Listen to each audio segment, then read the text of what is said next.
Jama'a masu sauraro assalamu alaikum. Barkanmu da dare, sannunmu da arzikin sake kasancewa da ku a daidai wannan lokaci da muke gabatar muku da shirin mazanjiya.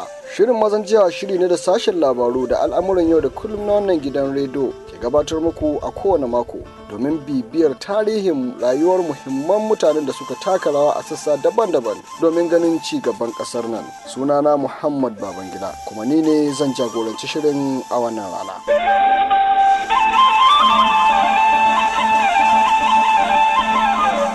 A yau za mu kawo muku takaitaccen tarihin Alhaji Abubakar Tunau, Kayayen Sardauna, ɗan sarauta, ma'aikacin gwamnati kuma ɗan siyasa, ɗan jarida. An haifi Abubakar Tunau a garin Talatan Mafara wacce ke a cikin jihar Zamfara a yanzu. Ya halarci makarantar elementary ta Talatan Mafara daga shekarar 1932 zuwa 1934. Daga nan Abubakar Tunau ya wuce makarantar babban elementary ta Sokoto a inda ya karatu daga shekarun 1935 zuwa 1936. Ya zarce zuwa makarantar middle wato Sokoto Middle School daga shekarar 1937 zuwa 1943. Ya yi aiki da ma'aikatar ta'alifi da ke birnin Zaria wato kamfanin wallafa jaridu da littattafai. Haka kuma ya yi aiki da kamfanin jaridar Gaskiya Tafi Kwabo. Alhaji Abubakar Tunau a kamfanin jaridar Gaskiya Tafi Kwabo ne ya fara aikin jaridarsa, wanda tun yana ɗauko rahotanni har ya cimma matsayin edita wato mai tace labaru. Ya riki wannan mukami na edita ne daga shekara ta 1957 zuwa 1958. Kafin haka Abubakar Tunau ya taɓa zama editan farko na wata jarida mai suna Jakadiya.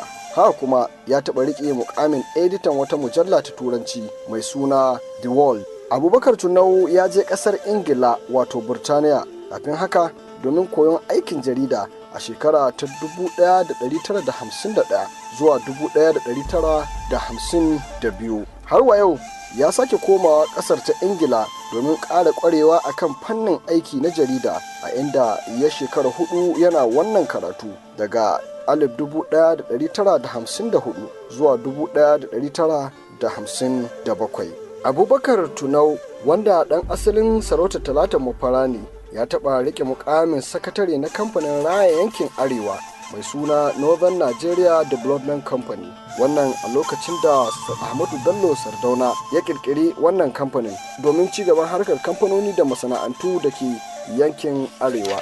Ya riƙi wannan mukami ne daga shekarar 1959 zuwa 1966. A lokacin da yake sakatare na NNDC aka samar da kamfanin siminti na Arewa da ke Sokoto wato Cement Company of Northern Nigeria, kuma da masaka ta Arewa da ke Kaduna da Gusau. A lokacin da aka yi sauyin gwamnati a shekarar 1968 zuwa 1970, Abubakar Tunau ya kasance sakataren kwamitin rabon gado na wannan kamfani, inda aka raba kamfanin. A lokacin da aka kirkiro jihohi, Abubakar Tunau ya zama kwamishina a jihar Arewa maso yamma wato North Western State, a inda ya fara rike kwamishina a matsayin ma'aikatar watsa labarai da ɗaukar ma'aikata kana da horas da ma'aikatan, a inda bayan 'yan watanni aka ƙara haɗa mishi da ma'aikatar kula da sha'anin harkokin cikin gida. Wannan daga shekara ta 1970 zuwa shekarar 1971. Ya kuma zama kwamishinan masana'antu da ƙungiyoyin gama kai daga shekarar 1971 zuwa shekarar 1975. Abubakar Tunau ya shugabanci hukumomi da dama na gwamnati kuma da masu zaman kansu, wannan a gwamnatin jiha da kuma tarayya. Misali ga wannan shine ya yi zama shugaba na kamfanin masaka wato Kaduna Textile Factory, wanda a da yake amsa sunan Arewa Textile. Ya yi aiki da Impressed Bakalori har ya cimma matsayin managing director. Sardauna Ahmadu Bello ne ya naɗa shi ƙayayensa a shekara ta 1965. Asalin bashi sarautar ƙayayen Sardauna kuwa shine saboda kusancinsa ga Ahmadu Bello tun kafin bayar da 'yancin kai. An bayyana cewa Ahmadu Bello Sardaunan Sokoto ya aminta da ayyukan da Abubakar Tunau yake yi tun a lokacin yana editar mujallar Gaskiya Tafi Kwabo wato a shekarar 1954. saboda muhimman ayyukan da ya yi ne da yake rike da wannan jarida ta gaskiya ta fi kobo da kuma kasancewarsa ɗaya daga yankin da Sardauna ya fito. Ahmadu Bello ya naɗa shi a matsayin ƙayansa, wanda sarauta ce da ake gani kamar ta sakataren Sardauna, musamman akan harkokin da suka shafi sarauta da kuma yada labarai. Abubakar Tunau ya sami takardu da lambobi na yabo na girmamawa daga gwamnati da kuma ƙungiyoyi. Babba daga cikinsu ita ce lambar yabo ta ƙasa, wato Member of Federal Republic, wato MFR. Ya ziyarci ƙasashe da dama a Afirka da Asiya da kuma Turai.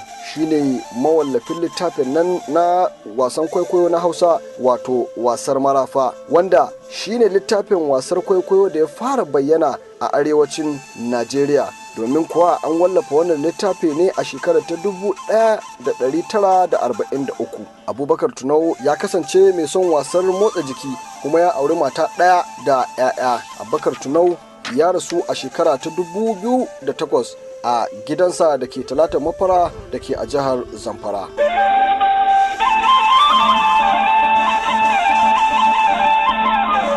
To jama'a, a nan muka kawo muku ƙarshen shirin mazan jiya a wannan mako. Sai a kasance da mu a wani makon domin jin mu ɗauke da tarihin ɗaya daga cikin 'yan mazan jiya. Sai ni Muhammad Babangida da na shirya na gabatar nake muku fatan alheri.